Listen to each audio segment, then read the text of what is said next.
ফকি আমার নানুমণি ফকি।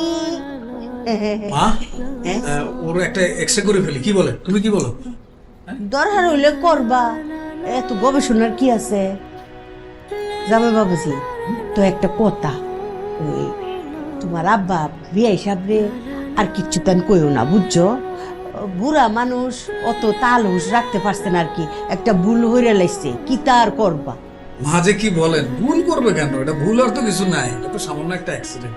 আপনিও যদি ফাইজাকে আনতে যাইতেন এ ধরনের অ্যাক্সিডেন্ট হইতেই পারতো, এটা স্বাভাবিক না? নাও মিয়া, আমি গেলে এইটা নইতো না, বুঝছো?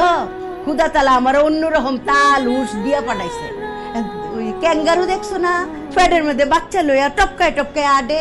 তোমার মাইয়া যদি আমার লোকে যাইতো, নানুমণিরে আমার ফ্যাডের মধ্যে এরকম করে রাইকা সব বিপদ থেকে বাঁচাইয়া তারপরে আইতা, বুঝছো না?